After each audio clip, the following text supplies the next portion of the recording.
Нью-Йорк – город, который вряд ли оставит вас равнодушным.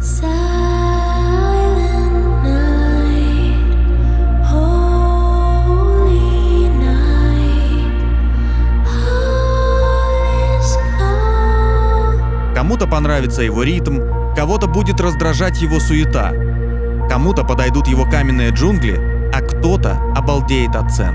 Но каждый найдет здесь что-то свое. Легкий морозец, ясное небо.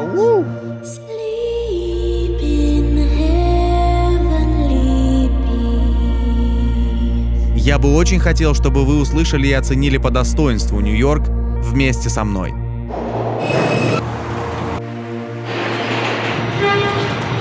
Just wear your mask. Hey, who am I talking to?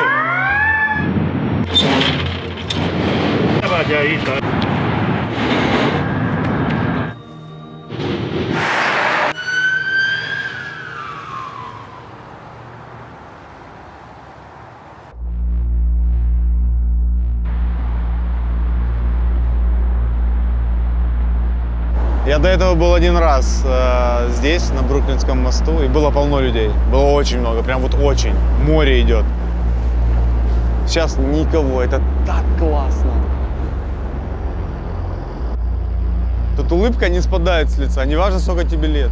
Ну, может, я просто очень впечатлительный, давно не летал никуда, плюс Нью-Йорк. Но только посмотрите, какой свет! Эти машины, которые едут по мосту, шум. Люди добираются на работу, так классно. Прошедший год выдался сложным для всей планеты. Блин, я сейчас сказал, как будто я президент всей планеты. Нет, я не иду в президенты планеты, просто это факт. Все стало по-другому. И кто-то много потерял, но кто-то и приобрел. Вторую часть выпуска про Нью-Йорк я хотел бы посвятить людям, которые остаются позитивными, несмотря ни на что.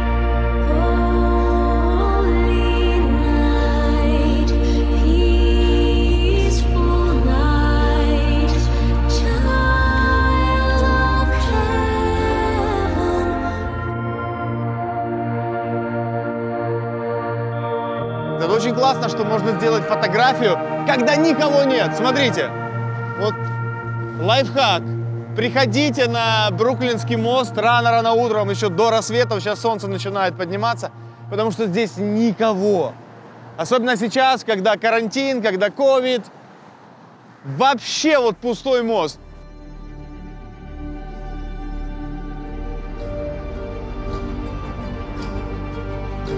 Нью-Йорк – один из центров мира, но даже эту мощь смог остановить карантин. Город терпит огромные убытки. Он не только лишился своего потока туристов, но и даже местные уезжают и перевозят свой бизнес в другие штаты в поисках менее строгих ограничений. И мне невероятно повезло увидеть Нью-Йорк пустым.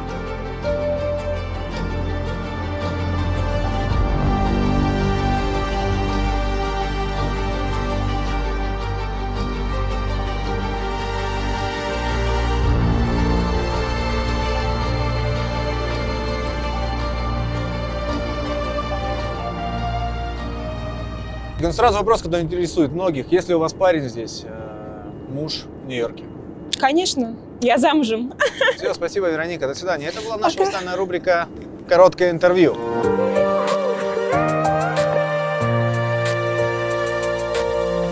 Вероника, как с бизнесом, как с работой в столь тяжелое время? Тяжелое время действительно так. Нью-Йорк переживает не самые лучшие времена. Кризис в туризме ощутим. На самом деле декабрь – это самый горячий сезон для Нью-Йорка, потому что Рождество. Все прилетают в Нью-Йорк на Рождество. И сейчас туристов очень мало. Судя, да, брать по опыту прошлый год, когда тут просто можно было попасть в пробку из людей. Так. Сейчас, мне кажется, год, когда именно местные жители смогут насладиться этой атмосферой, потому что туристов очень мало. Прилетают, мне кажется, самые отважные, самые смелые. Поэтому туризм терпит кризис, отели, рестораны.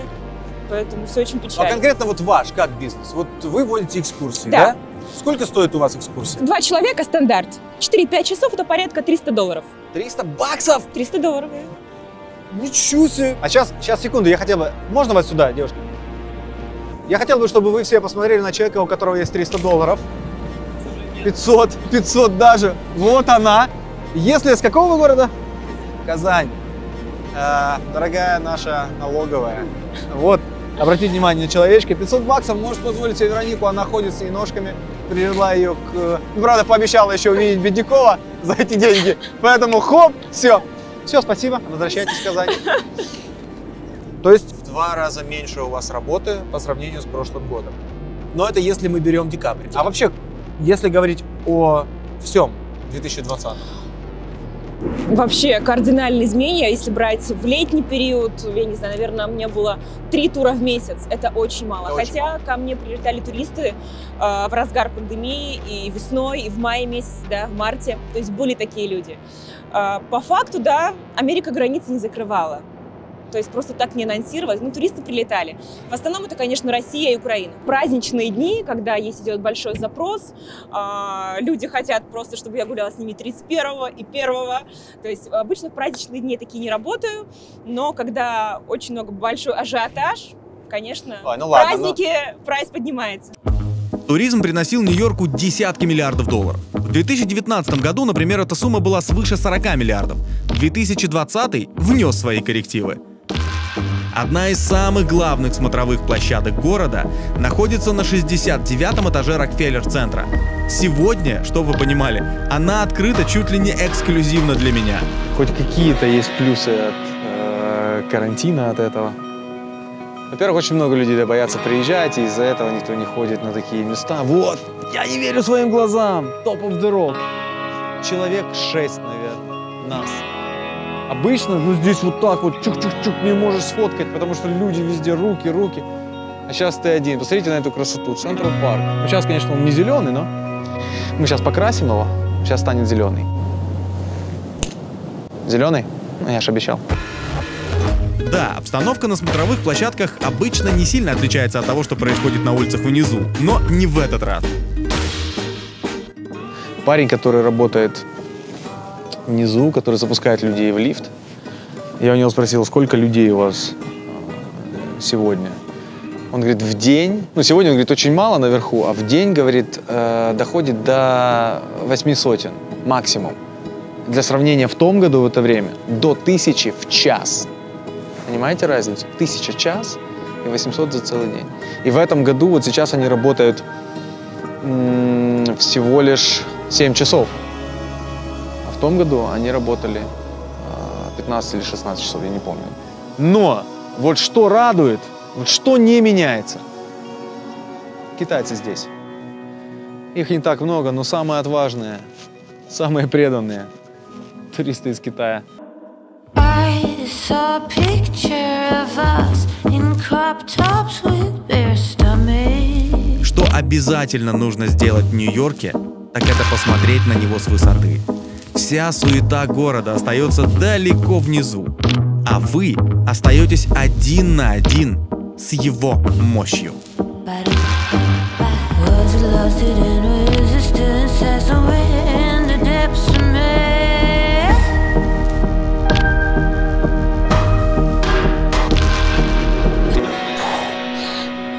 Это мощь, это мировая мощь. Вот ты смотришь сюда и такое реально, такое бывает. Причем каждый раз, когда ты приходишь, ну я про себя буду говорить, каждый раз, когда я прихожу, каждый раз удивляюсь, как в первый раз.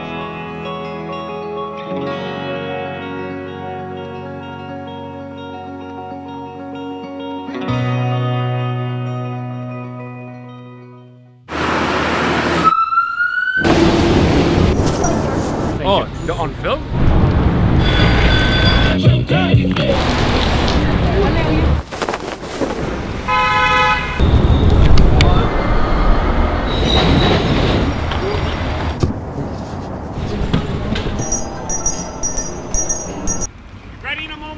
А этот дядя так устал от дороги, потому что просто не знал, что есть более удобный способ добраться в Нью-Йорк.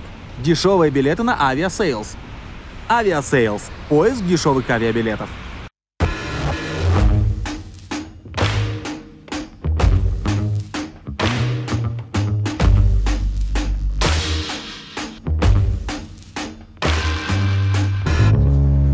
Вот, именно так сейчас выглядит 5-я авеню. Я не знаю, ну практически никого нет. Она так не выглядела раньше даже 4 утра какого-то выходного. Люди здесь обычно так, рекой, море. Это главная улица, на которой находятся все главные и самые дорогие магазины. Люди приезжают сюда, чтобы тратить деньги. Сейчас нет ни людей. Не, ну деньги есть, деньги есть. Бабки, у меня лично все нормально. Вообще вот так. Сейчас. Я с девчонками приехал. Тихо, тихо, жена смотрит. Куда ты? Ну, что ты? Пойдемте. Нью-Йорк объявил уже второй локдаун. Компании побольше уже давно перевели всех своих на удаленку. Кто-то даже сразу до конца 2021 года. А значит, людям просто, нет никакого смысла оставаться в городе и платить бешеные деньги за квартиру поближе к офису. Скажите, это правда, что из Нью-Йорка сейчас уезжает много людей? Есть какая-то статистика? Уехало около 30%. Колин, 2020, мировой кризис, коронавирус. Как сложились обстоятельства на рынке недвижимости в Нью-Йорке из-за всего этого? В марте власти на 3 месяца запретили риэлторам показывать недвижимость желающим, что заморозило рынок. Технически ты мог, например, заехать в новую квартиру, но показать тебе ее до заезда никто не имел права. То есть, по сути, можно взять кота в мешке, не глядя, что там тебе отдают. Это особым способом повлияло на съемщиков. Если ты жил в съемной квартире во время локдауна, и у тебя еще был незаконченный контракт, то выехать ты не мог. А если у тебя как раз заканчивался контракт, то ты должен выехать. Но никто новый заехать не имел возможности. А можно выехать заранее? Контракт не разорвать. Если ты хочешь, ты можешь просто выехать и перестать платить. Но домовладелец подаст на тебя в суд, и ты будешь должен им денег. По сути, нет пути разорвать договор. Разве что ты супер-переговорщик и сможешь с ними договориться по-свойски. Но все равно вся власть у домовладельца. В то же время многие лишились работы, и у них просто не было возможности платить за квартиру. И местные власти ввели запрет для домовладельцев выселять таких людей за неуплату. То есть, технически эти люди должны денег, но тебя не имеют права выселить вот сейчас. Также важный фактор. Много людей приезжали в Нью-Йорк весной, летом, и в этом году этого не случилось, потому что они потеряли работу из-за пандемии. Лендлордам это на руку не сыграло, как ты понимаешь. Это побудило их давать бесплатные месяцы. Снимая квартиру на год-полтора, ты получал минимум 2 бесплатных месяца, а сейчас и все 4-5. Плюс такой схемы для лендлордов в том, что когда ковид пройдет, они смогут убрать эту опцию с бонусными месяцами, и цена на квартиру станет прежней. Потому что если бы они просто понизили цену, то потом поднимать ее они могут на 10-20% в год максимум. То есть просто вернуть прежнюю цену займет намного больше времени. Так что если вдруг вы хотели переезжать в Нью-Йорк, то сейчас вот самое выгодное время искать жилье. Вариантов больше и цены ниже. Ну, насколько, конечно, они могут быть ниже на Манхэттене. Естественно, город не вымер. Здесь такая плотность населения, что даже если убрать половину людей, Нью-Йорк станет просто обычным городом. Вот здесь хоть чуть-чуть не напоминает старый добрый Нью-Йорк, когда хоть какое-то количество людей есть. Потому что сейчас людей практически в Нью-Йорке нету. То есть я обожаю Нью-Йорк, и здесь всегда толпы. Но из-за всей этой ситуации вот маемо шо маемо. What's up? Cut, man. You ain't paid me yet, man. Cut, motherfucker. Hey, we're back with B-Rad. Sex in the City, goddammit. Cut. My carries in your mama's too. Cut. С Рождеством всех. Это, кстати, помощник Санты. Эль Степан. Степан. Hey, John. How we doing up in there? Oh, I stole stuff. Cut. Степан еще и стендапер.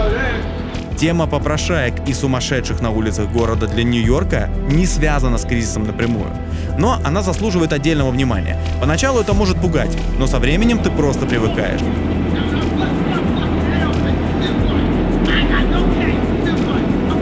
Кто-то просто разговаривает сам с собой. Кто-то кричит. А вот этот человек, например, сначала предложил экскурсию, а потом долго убеждал меня в том, что ЦРУ, оказывается, вживили ему в голову чип размером с волосяную луковицу, чтобы следить за ним.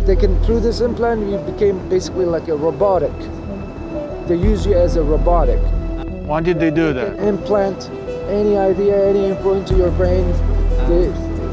They did that 16 years ago. This has been going on. Yeah. Также в Нью-Йорке полным-полно добрых, позитивных, артистичных людей, как, например, этот парень.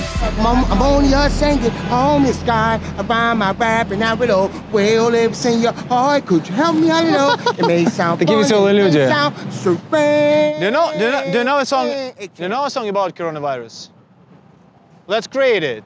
Let's go. Let's go. Coronavirus is the worst in the world. No, wait a minute. Coronavirus is the worst. It's called COVID-19. And guess what? We don't give a fuck about it. We don't really give a fuck because we are strong people in the world.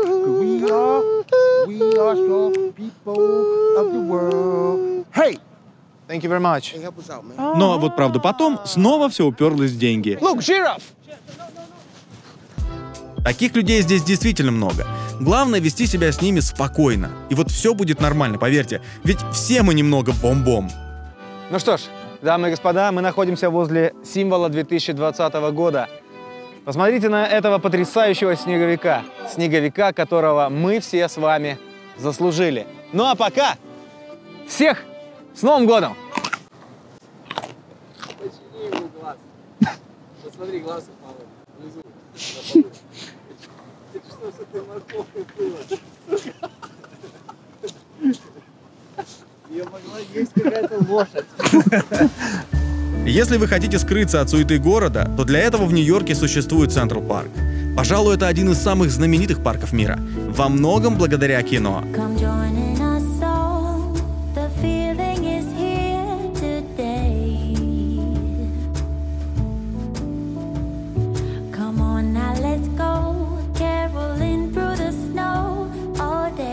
Ежегодно здесь бывает около 25 миллионов человек.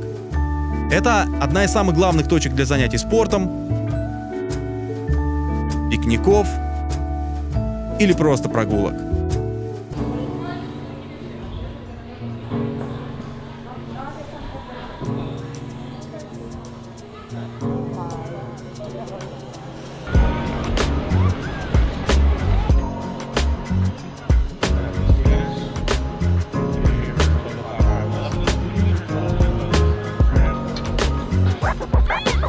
Я, конечно, вообще не могу кататься, но как только вот я вышел на каток, настроение улучшилось, ну, наверное, в десятки раз. Это очень круто. Я даже не могу вам передать словами, насколько я боялся сюда заходить. Так классно, все общаются, музыка играет рождественская, небоскребы. Несмотря на то, что я один, я хочу ржать просто, это классно. Чего вы перекрываете мой кадр, девушка? Ну, подождите. Интересная история разворачивается вокруг этого катка. Существует он аж с 1949 года, а с 1986 года по контракту с мэрией Нью-Йорка им управляет одна из компаний Дональда Трампа. Но вот с начала года, ближе к инаугурации Байдена, Нью-Йорк разорвал этот договор. Теперь Трамп к катку не имеет никакого отношения. И это далеко не единственный контракт, который город разорвал с компаниями Трампа за последний месяц. Главной причиной разрыва отношений с Трампом называют тот день, когда Трамп организовал митинг своих сторонников под названием «Марш за спасение Америки». Там он заявил, что не признает результаты голосования, по которым президентом становится Джо Байден. Трамп призвал собравшихся идти на Капитолий. Результаты этих слов вы видели во всех новостях мира.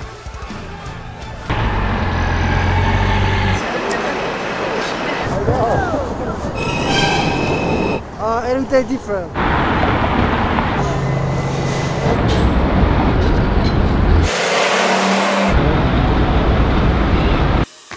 Несмотря на все ограничения, праздничное настроение в городе никто не отменял. Кстати, о тех, кто создает это праздничное настроение. Джеймс, как дела у вашего бизнеса сейчас? Хреново.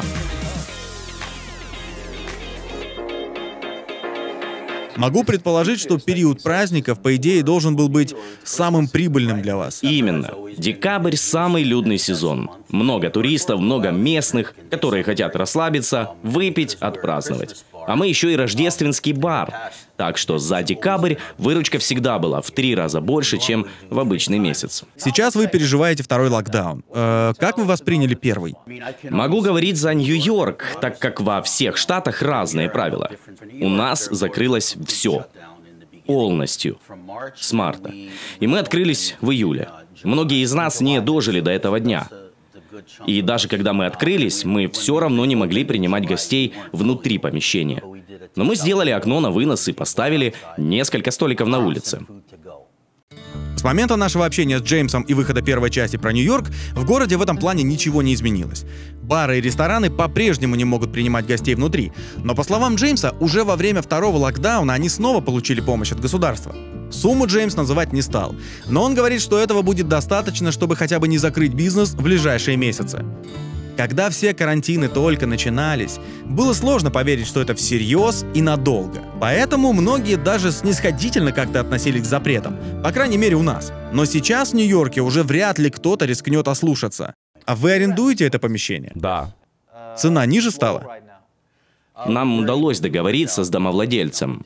Он понимает, что мы просто не имеем возможности работать. Он пошел навстречу. Да, конечно. Эта ситуация затронула всех. Мы пострадали как арендаторы, они пострадали как домовладельцы, которым нужно платить за содержание здания. Все в одной лодке. А какие штрафы за нарушение карантина? Все очень серьезно. Если вас поймают на нарушениях, то вы можете лишиться лицензии на продажу алкоголя. А это, по сути, смерть для бара. А вы завидуете другим штатам? Где правила не такие строгие? Я не завидую. Мне кажется, Нью-Йорк поступил правильно. Никто не осознавал, насколько все серьезно. А Нью-Йорк, как мне нравится думать, это центр мира. У нас тут неимоверное количество туристов. И как бизнесмен я, конечно же, не был в восторге от локдауна. Но я понимал, что безопасность превыше всего. Нужно разобраться во всем этом перед тем, как снова открываться. Говорят, что многие уезжают из Нью-Йорка в другие штаты, в более теплые штаты и открывают свой бизнес там. Есть такая тенденция? Нью-Йорк очень густонаселенный город. Неудивительно, что люди хотят уехать отсюда. Из-за короны? Да, из-за короны. Люди уезжают, и я знаю несколько таких. А вы думали уехать? Нью-Йорк все-таки мой дом. Вы тут родились? Да, я родился в Бруклине. Тут, через мост. И я обожаю Нью-Йорк. И мой бизнес здесь, мои друзья здесь, моя семья здесь. Думал ли я о переезде? Конечно. Из-за пандемии. Так значит, все-таки думали. Я коренной житель Нью-Йорка, я обожаю этот город. Думал ли я о переезде? Да. Не скрою. Но я уверен, большинство тех, кто сейчас уехал, они вернутся через какое-то время. Когда-то все наладится, вернется в прежнее русло, они вернутся. Нью-Йорк такой город, что с ним сложно просто так распрощаться. Вы говорили мне, что ваша мама украинка, из Одессы. Вы бы хотели там побывать? Я бы очень хотел поехать в Украину. В Одессу и в Киев. Особенно летом. Я слышал, там супер. Будем вас ждать. Просто мне напишите, я покажу вам крутые места. Но перед этим давайте выпьем. Какой у вас фирменный коктейль? У нас много крутых коктейлей, но один называется так же, как и наш бар. Прибухивающий Санта.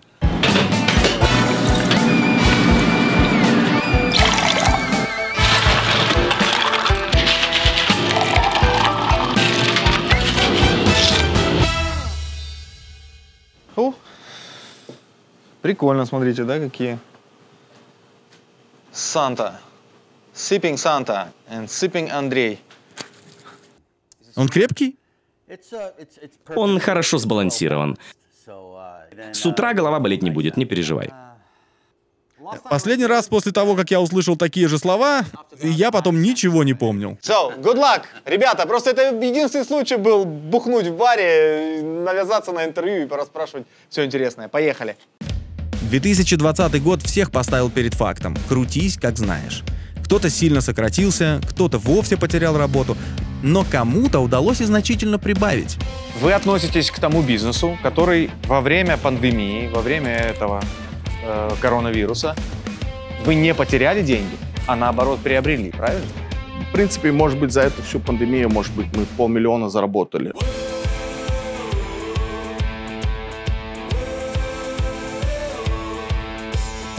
На самом деле мы до этого не делали никакие фильтры, связанные с очищением воздуха. Но мы просто, у нас были идеи, у нас инженеры есть, и поэтому мы сразу сделали дизайны и начали делать эти фильтра. То есть вы вовремя подстроились под ситуацию? Да, да. Компания Рафика с братьями специализируется на обычных вентиляционных системах и никакими антибактериальными очистками воздуха до пандемии вообще не занимались. Но как только стало понятно, что цена очищенного воздуха возросла, братья быстро среагировали. А за счет чего вы стали зарабатывать деньги? Как вы переобулись? Что конкретно вы сделали новое, чтобы бизнес пошел вверх? Ну, мы на сегодняшний день, я считаю, что мы до сих пор одни из одной компании, которая, вот, например, делает вот такого типа фильтры, которые просто, вот, например, пациент в больнице, в комнате, его можно просто вставить в комнату, и он как бы высасывает этот весь нехороший воздух и выкидывает в окно. И, соответственно, для докторов, для всех медперсонала гораздо безопаснее находиться в этой комнате. И как бы они довольно-таки популярны, мы их каждый месяц до сих пор по 150-200 штук мы их продаем, ежемесячно. Какой главный принцип его? Что он делает? Вообще, потому что для меня это какая-то железка, которая похожа на кондиционер и на духовку. Да, да. Это то, что я могу видеть. Расскажите подробнее, что это? На самом деле все примитивно, ничего сложного нету. То есть вот это первый уровень фильтрации. И здесь идет второй уровень фильтрации, который уже 99,9% убивает всю бактерию. Почему больницы у вас это заказывают? Потому что это больше для медицинского персонала. Потому что просто на то время ни масок, это не секрет, да, очень много больниц, просто нереально было ничего купить, достать.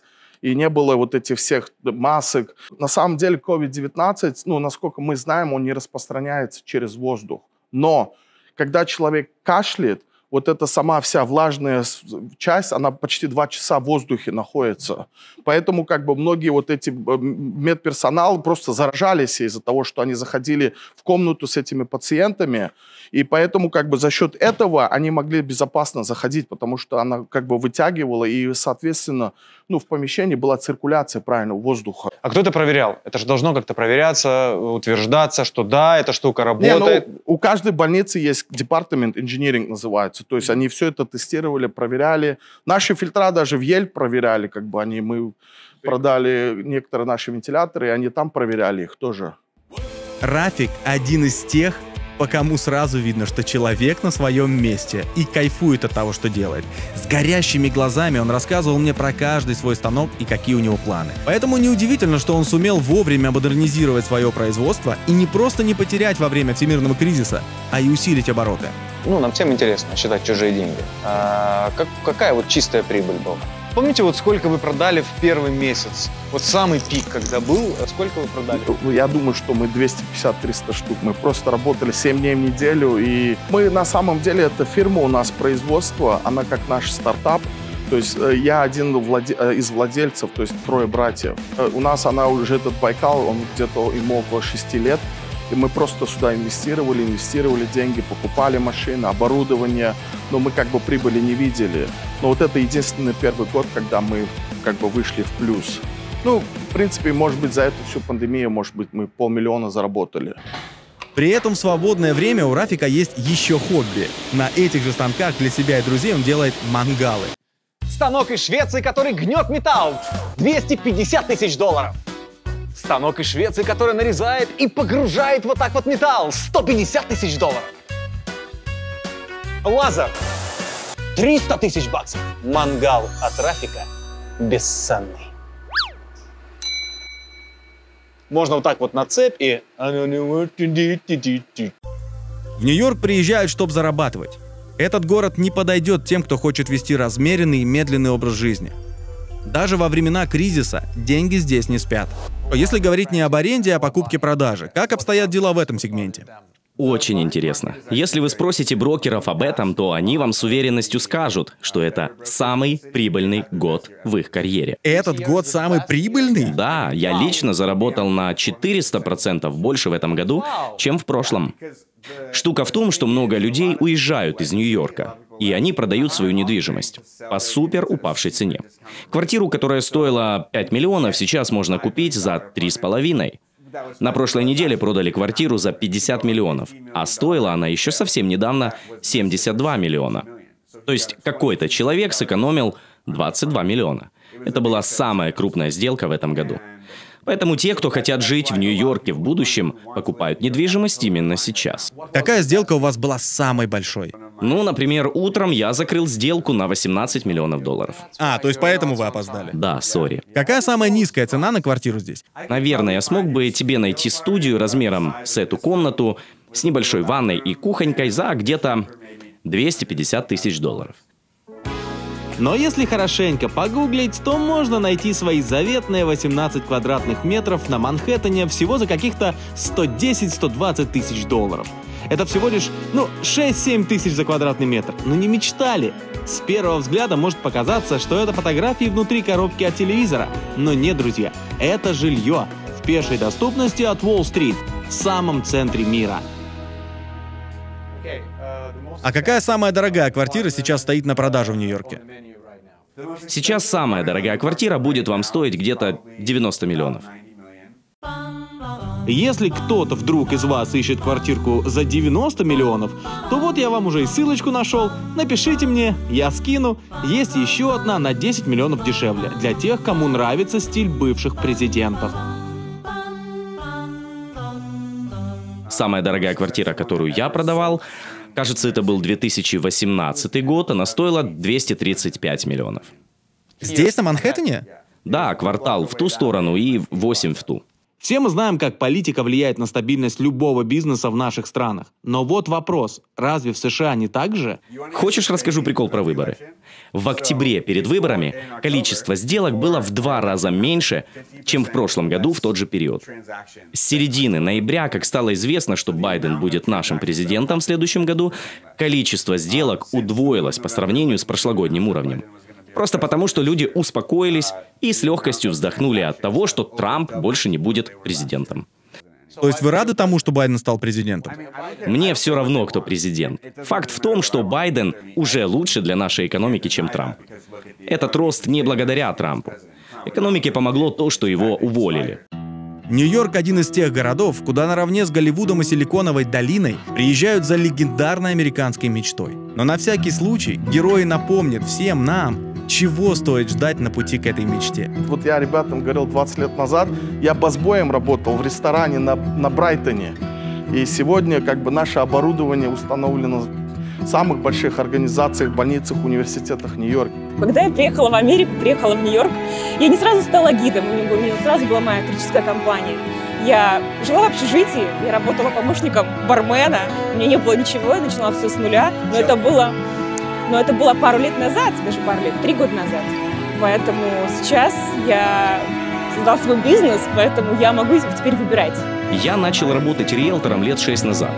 Работал в основном в Бруклине и проводил сделки на суммы от 1 до 5 тысяч долларов. Работы было много, но заработок очень низкий.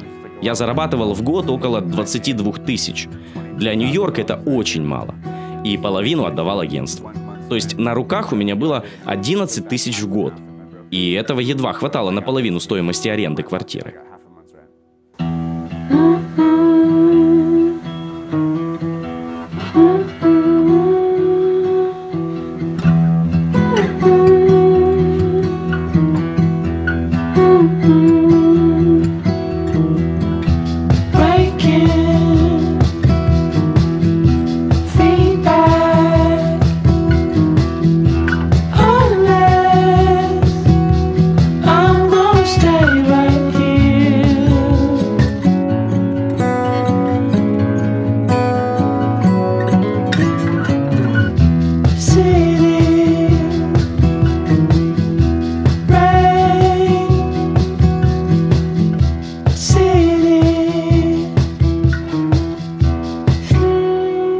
Извините, пожалуйста, а вы откуда? Вы? Да, вы. Просто вы без маски. Почему без маски? Это же Нью-Йорк, все ходят в масках. Полиция? Я нет. Я не полиция. Мне интересно, откуда вы?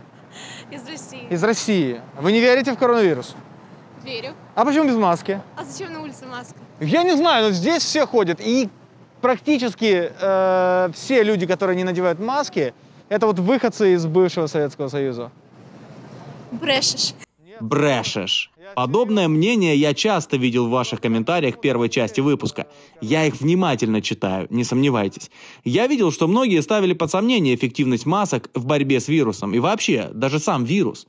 И в Нью-Йорке мне показалось, что многие из тех, кто шли по улице без маски, были выходцами из бывшего Советского Союза.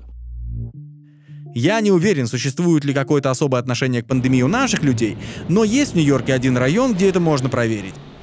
Я ни в коем случае не хочу утверждать, что выходцы из бывшего СНГ в Нью-Йорке как-то проще относятся к карантину. Нет, это не постанова. Я никому не навязываю свое мнение. Это исключительно мое субъективное впечатление, которое у меня сложилось, когда я гулял по Брайтону. Почему без маски? Отстаньте, пожалуйста. Хорошо.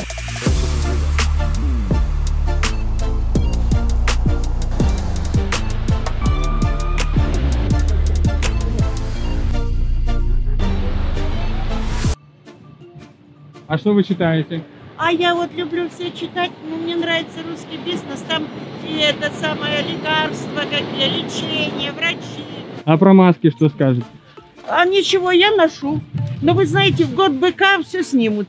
10 февраля на мой день рождения все снимут. Это у вас есть инсайдерская информация, да? Потому что я родилась в год быка. И вы все знаете, что все уйдет. Ну, вы знаете, потому что бык сильный, все панорамы. Согласен. Мы.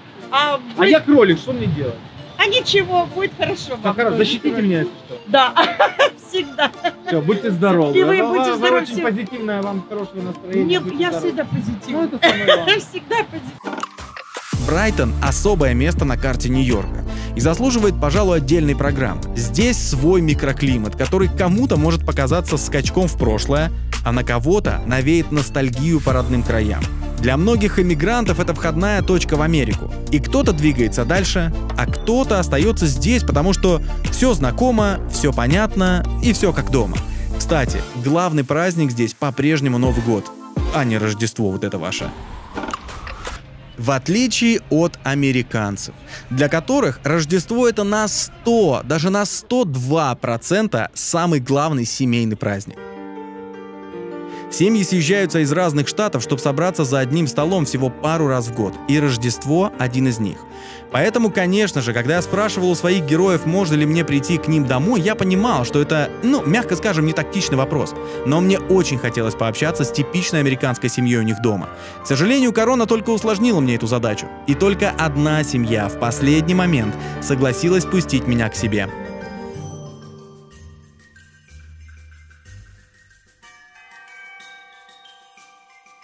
Ой, сейчас. Тут забываю реалии.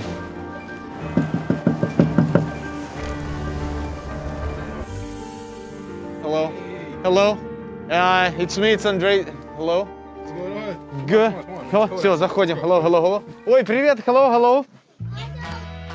Читу Диксон можно легко назвать среднестатистической американской семьей. Несмотря на то, что Жансая, хозяйка дома, родом из Казахстана. В Нью-Йорке, мне кажется, большей редкостью уже является как раз семья исключительно из коренных американцев. Они завтра уезжают к родным, и туда они не могут меня позвать, потому что родители, взрослые люди, ковид. Поэтому вот они сегодня пошли на встречу, решили сделать вот такой репетицию Рождества, чтобы мы увидели. Thank you very much. Я могу тебе с уверенностью сказать, что рождественский вечер в семье Диксон включает большое количество пиццы. Помимо пиццы, в семье Диксон есть традиция в канун Рождества печь печенье. И несколько штучек нужно обязательно оставить для Санты, который придет попозже и положит под елочку подарки. Пожалуй, не будем показывать им первую часть выпуска про Нью-Йорк и мой разговор с Сантой. А вы посмотрите, если вдруг еще не смотрели. Я загадал число от 1 до 5. Кто первый угадает, тот может первым разбить яйцо в миску. Почему все молчат? Число от 1 до 5. Кто первый? 6.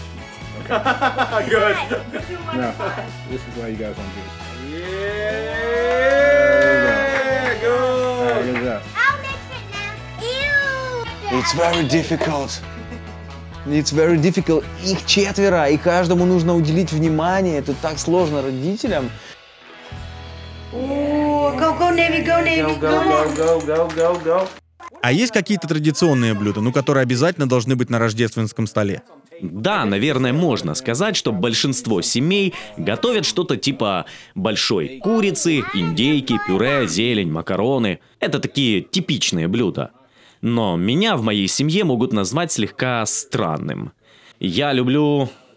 Пицца. Пиццу мне бабушка не сделает, но она специально для меня делает миску макарон с сыром. Вау. И все возмущаются, чего это мне такая честь? Но бабушке нравится это. Она хочет, чтобы все чувствовали себя особенными. Жансая сильно переживала из-за того, что не успела к нашему приходу накрыть стол, как и любая хозяйка, как и любая девушка. Сразу в ее защиту вам скажу, что мы нагрянули очень спонтанно, как только получили разрешение прийти. Так что не вздумайте даже сомневаться в гостеприимстве хозяйки дома. Виноват в этом только я. В нашей стране очень дорого содержать большую семью. У вас 4 детей. И 5-й на подходе. Сколько вам нужно реально денег, чтобы жить здесь, в Нью-Йорке, а это очень дорогой город? Могу тебе так сказать. Перед тем, как заводить детей, перед тем, как жениться вообще, я подумал об этом хорошенько. Чтобы, оказавшись в такой ситуации, я был готов к этому. Морально, финансово, и так далее. И, наверное, главный урок, который я вынес уже в процессе, ты можешь адаптироваться и по ходу дела. Быть гибким во всем, в чем надо быть гибким. Что касается финансов, оказалось не так сложно, как казалось. Потому что любовь — это ключ ко всему?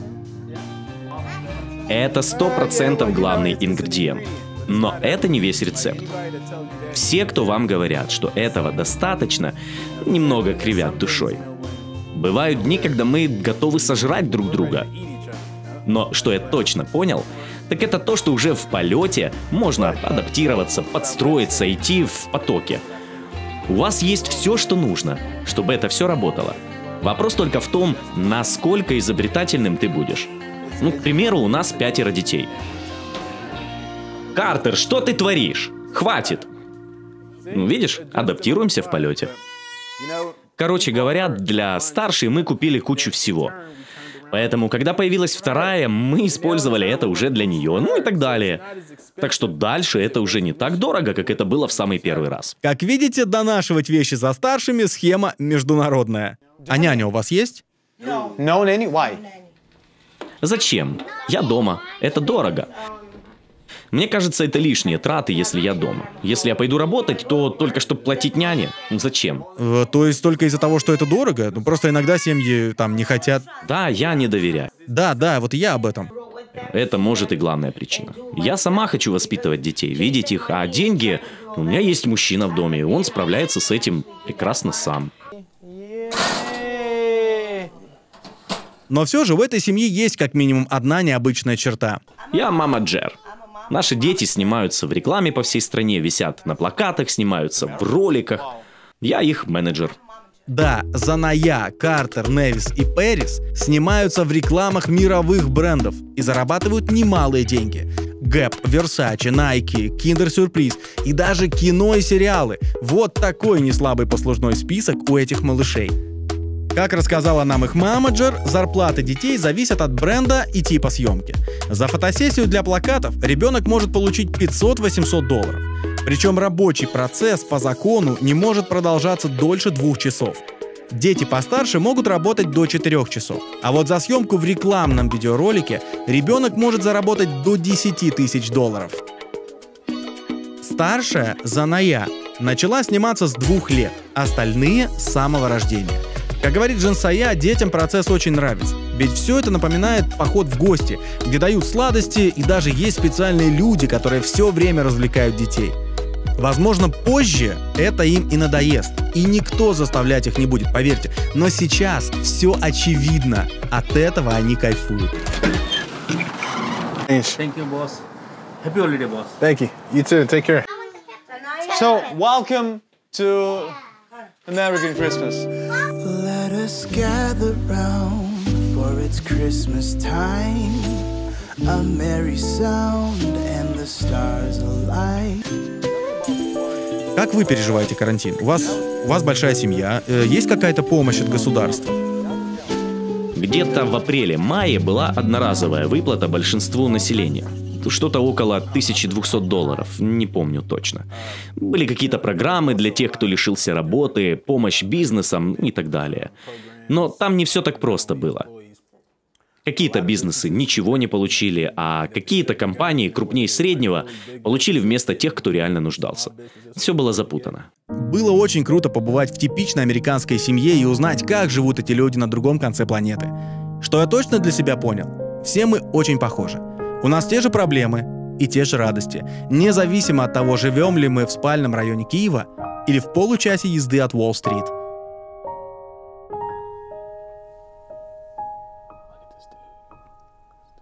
Старичок.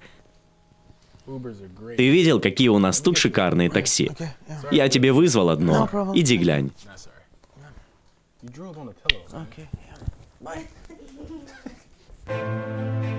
Это был Нью-Йорк, каким увидел его я в этот раз.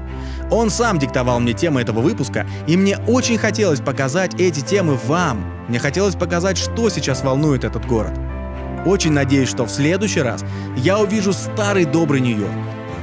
Старый добрый Нью-Йорк, в котором не протолкнуться, не найти место в ресторане и номер в отеле можно забронировать только за бешеные бабки. Я соскучился по путешествиям, и в этот раз рад даже такому Нью-Йорку с ограниченными возможностями.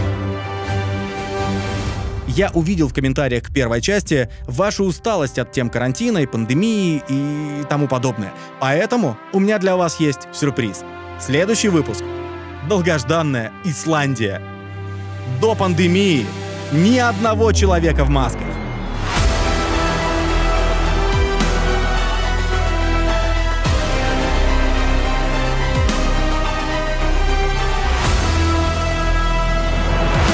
Подписывайся, чтобы не пропустить.